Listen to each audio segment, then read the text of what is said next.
Everyone, आज के इस वीडियो में हम डिस्कस करने वाले हैं important viva questions related to chromatography. अब क्योंकि टॉपिक ही क्रोमेटोग्राफी है, so the first question is what is chromatography. आखिर ये क्रोमेटोग्राफी होता क्या है? तो it is a technique for rapid and efficient separation of components and purification of compounds. तो ये जो मेथड है ये क्या है? रैपिड है, यानी कि फास्ट है। अगर हमारे पास कोई मिक्सचर है, उसके कंपोनेंट्स को हम सेपरेट करना चाहते हैं तो काफी इजीली, काफी जल्दी इस मेथड से हम लोग सेपरेट कर सकते हैं। एंड एफिशिएंट, और ये मेथड काफी एफिशिएंट है, यानी कि जो रिजल्ट मिलता है वो बहुत ही अच्छा मिलता है। तो it is a technique for rapid and efficient separation of components and purification of compounds. कई बार कंपाउंड में इंप्योरिटीज आ जाती हैं, तो इस मेथड से हम लोग इजीली उसको सेपरेट कर सकते हैं। व्हाट इज द बेसिस या प्रिंसिपल ऑफ क्रोमेटोग्राफी? तो ये जो क्रोमेटोग्राफी है, this is based on the differential migration of the individual components through a stationary phase under the influence of mobile phase. तो यहाँ पर पहले तो आपको ये समझना है कि क्रोमेटोग्राफी में हमारे पास दो फेज होते हैं। एक को बोलते हैं स्टेशनरी फेज, जो रुका रहता है, जो खुद मूव नहीं करेगा, और दूसरा होता है मोबाइल फेज।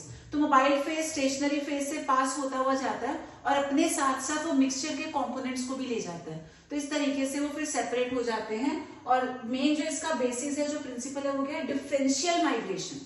तो डिफरेंट लेवल ऑफ एब्जॉर्प्शन होता है कंपोनेंट्स का, उसी के हिसाब से वो अलग अलग स्पीड से सेपरेट हो जाते हैं। अब क्वेश्चंस को फर्दर डिस्कस करने से पहले इसके कॉन्सेप्ट को थोड़ा सा समझते हैं। तो मेथड अगर आपको समझ में आ जाएगा तो क्वेश्चंस में उतनी प्रॉब्लम नहीं आएगी। तो ये जो डायग्राम यहाँ देख रहे हैं, this is related to column chromatography.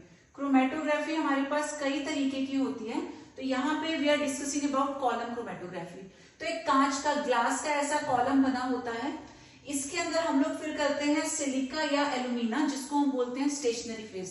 तो जैसा चॉक पाउडर आपने देखा होगा, दिखने में चॉक पाउडर के ही जैसा होता है, उसे इसके अंदर कंटिन्यूअस टैपिंग के साथ फिल कर दिया जाता है, क्योंकि वो अंदर रुका रहेगा, therefore it is known as stationary phase.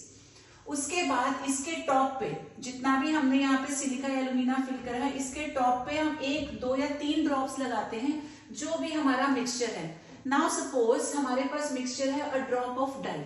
हमने क्या किया? 3 कलर्स को फॉर एग्जांपल मिक्स कर दिया, रेड, ब्लू, ब्लैक, कुछ भी हम 3 कलर्स ले सकते हैं। 3 अलग अलग कलर्स को हमने मिक्स किया तो हमें एक मिक्सचर मिला। उस मिक्सचर की ड्रॉप को हमने यहाँ पे लगा दिया। अब एक ड्रॉप से तो काम नहीं चलेगा, एक के ऊपर दूसरी, तीसरी, 3 या 4 ड्रॉप्स मैक्सिमम हम लोग ले लेते हैं। उसके बाद हमें क्या करना? ऊपर से धीरे धीरे एक सॉल्वेंट को पोर करना है। अब सॉल्वेंट क्या है? एक लिक्विड होगा, लिक्विड मूव कर सकता है, देयरफॉर उसको हम बोल देते हैं मोबाइल फेज। ठीक है। अब यहाँ जो लिक्विड यानी कि जो सॉल्वेंट है, वो कैसे सिलेक्ट करते हैं? तो ऐसा होना चाहिए कि जो ये हमारा मिक्सचर है, जो हमारा ये कंपोनेंट है, ये उसके अंदर डिसॉल्व हो सके। तो अभी जैसे हमने लिया है मिक्सचर ऑफ इंक कह लो, डाई कह लो, तो ये तो इजीली वाटर में सोल्यूबल होती है। कितने भी कलर्स जो होते हैं, इंक पानी में डिसॉल्व हो जाती है। तो इस पर्टिकुलर केस में हम लोग वाटर भी यूज कर सकते हैं एज अ सॉल्वेंट। तो मान लो यहाँ हमने सॉल्वेंट को पोर कर दिया। अब सॉल्वेंट लिक्विड है, वो यहाँ रुका तो रहेगा नहीं, सॉल्वेंट धीरे धीरे धीरे नीचे की तरफ आएगा। तो जब सॉल्वेंट नीचे आएगा, ये जो हमारा मिक्सचर है, ये भी उस सॉल्वेंट के अंदर डिसॉल्व हो चुका होगा। तो पानी या सॉल्वेंट के साथ ये कलर्स भी नीचे आने लगेंगे। अब हम ऐसा मान के चल रहे हैं हमारे पास 3 कलर्स हैं, तो ये जो अलग अलग कलर्स होते हैं ना, इनकी सोल्यूबिलिटी अलग अलग होती है। कोई ज्यादा सोल्यूबल होगा तो कोई कम सोल्यूबल होगा। अब जो कम सोल्यूबल है वो बहुत देर तक पानी का साथ नहीं दे पाएगा, बिकॉज सोल्यूबिलिटी इज लो। तो वो क्या करेगा? कुछ देर के बाद जैसे पानी नीचे फ्लो करता हुआ आएगा, कुछ ही देर में आपको यहाँ एक कलर्ड बैंड नजर आने लगेगा, कोई भी एक कलर, अब जिसकी सोल्यूबिलिटी कम होगी। तो मान लेते हैं कलर आर है, इसकी सोल्यूबिलिटी कम थी, तो आपको यहाँ आर कलर नजर आने लग जाएगा। अब ऊपर से सॉल्वेंट और नीचे की तरफ मूव करेगा, तो जब ये सॉल्वेंट मूव करते करते यहाँ पहुंचेगा, हो सकता है अब दूसरे की सॉल्युबिलिटी इतनी थी तो दूसरा कलर यहाँ पे आपको अलग से नजर आने लगता है। मान लेते हैं दिस इज ब्लू, बी, कोई एक बी कलर है, तो बी कलर आपको यहाँ नजर आएगा। अब एक चीज और भी होती है, जैसे हमने बोला मिक्सचर ऑफ 3 कलर्स, बट हमें नहीं पता किसकी क्वांटिटी कम है, किसकी ज्यादा है, वो भी यहाँ क्लियर हो जाता है। जो कलर कम क्वांटिटी में होगा उसके केस में पतला बैंड मिलेगा, और अगर कोई कलर हमने ज्यादा क्वांटिटी में ऐड किया है तो उसका जो ये बैंड हो जाएगा, ये कंपैरेटिवली थोड़ा सा ब्रॉड होगा। तो यहाँ से ये भी आइडिया मिल जाएगा कौन सा कलर कम क्वांटिटी में है, कौन सा ज्यादा क्वांटिटी में है। ऐसे 3 कलर्स मान रहे हैं तो तीसरा कलर आपको यहाँ कहीं नजर आ जाएगा। तो this way colours are separated, और सॉल्वेंट ऊपर से हम ऐड करते जाएंगे, नीचे की तरफ इसका मूवमेंट होता रहेगा। तो जो कलर यहाँ पहुंचा उसे हम कलेक्ट कर लेंगे एक बीकर में, फिर बीकर को हटा देंगे, दूसरा बीकर लगाएंगे, तब तक ये वाला कलर आ जाएगा। सॉल्वेंट कंटिन्यूअसली ऐड करना है, फिर बीकर को हटा के एक और बीकर लगाएंगे, तो ये जो लास्ट वाला कलर है ये भी उसमें कलेक्ट हो जाएगा। तो this way we can separate these 3 colours. तो अभी जो हमने कॉलम क्रोमेटोग्राफी को डिस्कस किया उसी के जैसा होता है पेपर क्रोमेटोग्राफी, थोड़ा सा सेटअप इसका अलग है। यहाँ पे हम एक पेपर यूज करते हैं जिसका नाम होता है क्रोमेटोग्राफिक पेपर। दिखने में ये आपको चार्ट पेपर के ही जैसा नजर आएगा, but this is a specially design paper known as chromatographic paper. ठीक है, अब हमें क्या करना है, सेम मिक्सचर हम मान के चलते हैं। जैसे अभी हमने 3 कलर्स का मिक्सचर लिया था, ऐसे मान लेते हैं फिर से सेम मिक्सचर हमारे पास है। तो हम इस क्रोमेटोग्राफिक पेपर पे बेस से थोड़ा सा ऊपर एक लाइन ड्रॉ करेंगे। लाइन ड्रॉ करनी है यूजिंग अ पेंसिल, क्योंकि अगर यहाँ पे हमने पेन यूज किया तो पेन के जो कलर्स हैं वो भी सॉल्वेंट में डिसॉल्व होके इंटरफेयर करेंगे हमारे रिजल्ट में। तो हम यहाँ पेन की जगह पेंसिल से बॉटम से थोड़ा ऊपर एक लाइन ड्रॉ कर लेते हैं। इस लाइन के सेंटर में जो भी मिक्सचर है उसकी 1, 2 या 3 ड्रॉप्स हम लोग लगा देंगे। अब इसको डिप किया जाएगा एक कंटेनर में जिसमें हमारे पास है सॉल्वेंट। बाय कैपिलरी एक्शन ये जो सॉल्वेंट है या पानी कह लो, कोई भी लिक्विड कह लो, ये धीरे धीरे ऊपर मूव करना शुरू करेगा। तो जैसे ही ऊपर जाएगा मूव करते करते सॉल्वेंट यहाँ तक पहुंचेगा। ये जो है ये सॉल्वेंट के अंदर सोल्यूबल है, तो ये जो भी कलर्स हैं उसमें डिसॉल्व हो जाएंगे।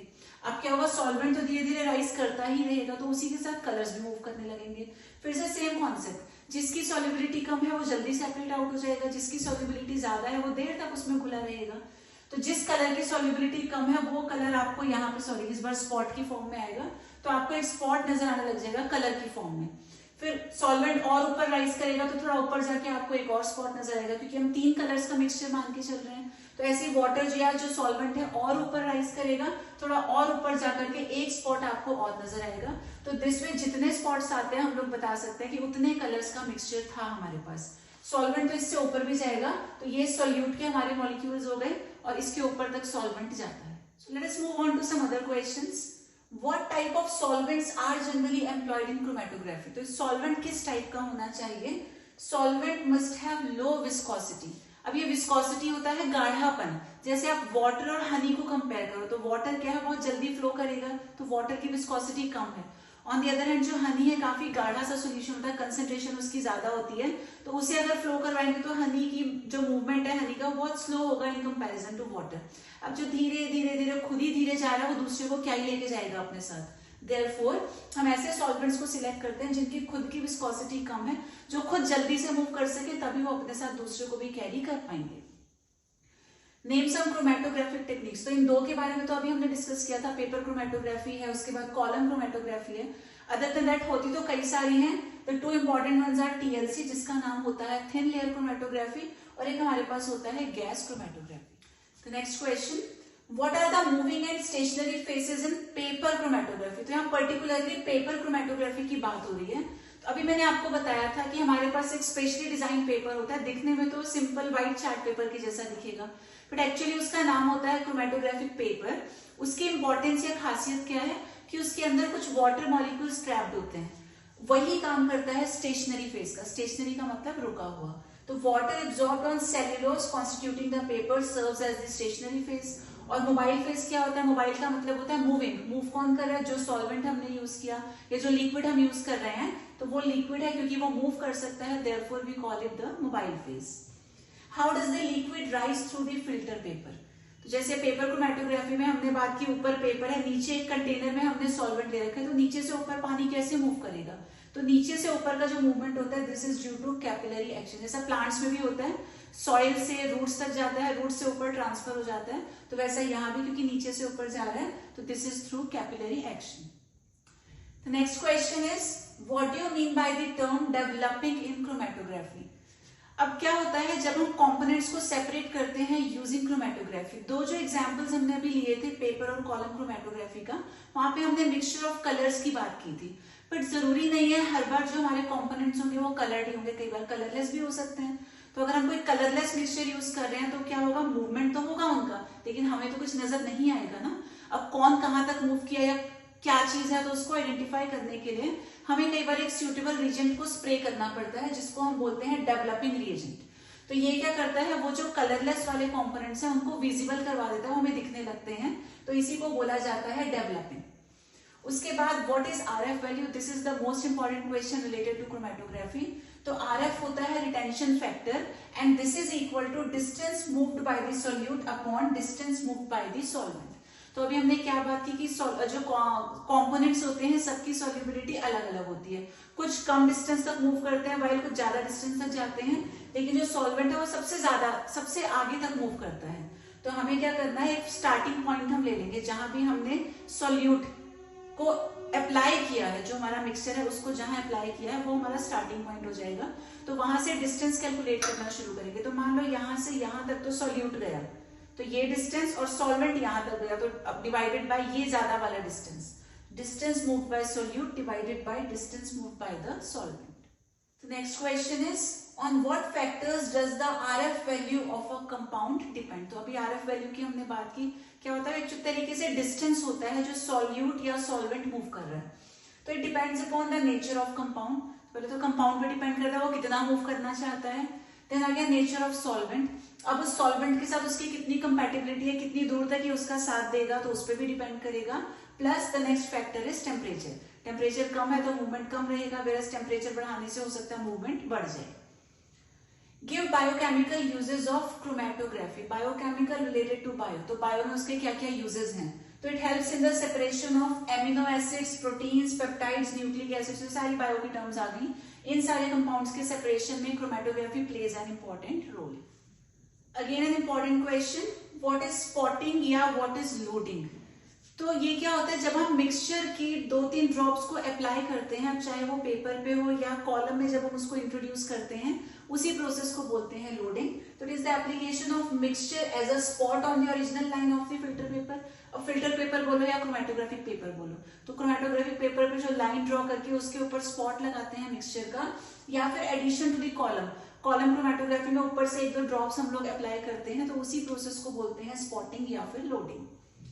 What are the advantages of chromatography? हमारे पास क्या है, सेपरेशन और प्यूरिफिकेशन के कई सारे मेथड्स होते हैं।